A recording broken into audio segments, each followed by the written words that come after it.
रख तू रहा पर दो चार ही कदम, मगर ज़रा तबीयत से कि मंजिल खुद ब खुद चलकर तेरे पास आएगी। अरे हालात का रोना रोने वाले मत भूल कि तेरी तदबीर ही तेरी तकदीर बदल पाएगी। तो इसके माध्यम से मैं आपको ये कहना चाहता हूँ कि आप जब किसी चीज़ के लिए निकल जाओ, तैयारी करना, आप जब कोई आपने लक्ष्य निर्धारित कर लिया है, चाहे वो सिविल सर्विसेज हो या अपने करियर का कोई भी क्षेत्र हो जहाँ आप जाना चाहते हैं, जो आपका ड्रीम है, अगर आपने वो अपना गोल डिसाइड किया है तो कई बाधाएं आएंगी उसके अंदर। जो भी बाधाएं आती हैं वो उससे जब आदमी निकलता है, उसका सामना करता है, तो उसकी पर्सनैलिटी में निखार आता है, उसके व्यक्तित्व का विकास होता है। और ये जो विराट व्यक्तित्व जो आपका बनेगा इन बाधाओं से गुजर कर, जब उस व्यक्तित्व से जो आपको सफलता मिलेगी, जो आपको एकदम विस्मित कर देगी वो सफलता। आपको आईएएस और आईपीएस बनना है तो इस जो उसके लिए विराट व्यक्तित्व और एक विशाल व्यक्तित्व की आवश्यकता है। जो आपकी बाधाएं हैं वो आपको वो व्यक्तित्व प्रदान करेंगी। तो इसलिए बाधाओं से नहीं घबराना, कभी भी नहीं घबराना। हो सकता है कि आपके पास घर वालों के पैसे ना हो, तो इसका मतलब ये नहीं कि आपको लक्ष्य छोड़ देना है। आपके पास और भी ऑप्शन है कि आप पार्ट टाइम जॉब करके अपनी पढ़ाई कर सकते हैं, आप ट्यूशन पढ़ाकर अपनी पढ़ाई कर सकते हैं। कभी भी हिम्मत नहीं हारनी।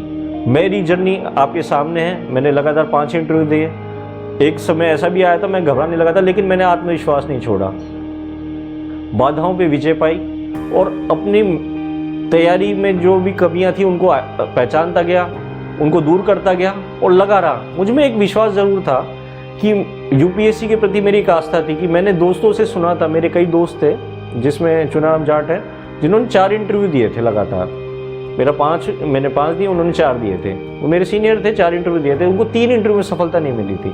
तो मैं उनसे बहुत प्रेरणा लेता था। उनका चौथे इंटरव्यू में जाकर आईपीएस ही मिला। वो राजस्थान कैडर में आईपीएस हैं, से मेरे होम डिस्ट्रिक्ट में एसपी लगे हुए हैं। ऐसे मेरे एक दोस्त थे राजेंद्र पेशिया जी, वो भी लगातार मेहनत कर। ऐसे ही मेरे दोस्त घनश्याम मीना जो बिहार में आईएएस है अभी, घनश्याम मीना, और राजेंद्र पेशिया यूपी में आईएएस है। तो उनको मैंने देखा, वो लगातार इंटरव्यू दे रहे थे, उनको सफलता नहीं मिल रही थी और वो सफल हुए। तो उनसे मैंने प्रेरणा ली। और यूपीएससी के बारे में अक्सर कहा जाता है कि यूपीएससी में अगर लगे रहो, मेहनत करते रहो, तो यूपीएससी आपको निराश नहीं करती। हो सकता है वो आपको देर से सफलता दे, लेकिन आपको निराश नहीं करती यूपीएससी।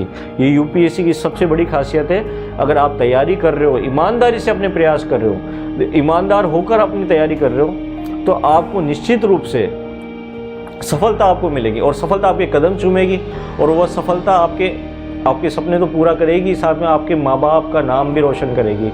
आपके माँ बाप को मतलब वो संतुष्टि प्रदान करेगी जो आप उनको एक सपना दिखा के आप यहाँ आए हो। जब मैं बना तो मेरे माता पिता रोने लगे, उनको आंसू आ गए आंखों में, वो मेरे गले लगकर रोने लगे।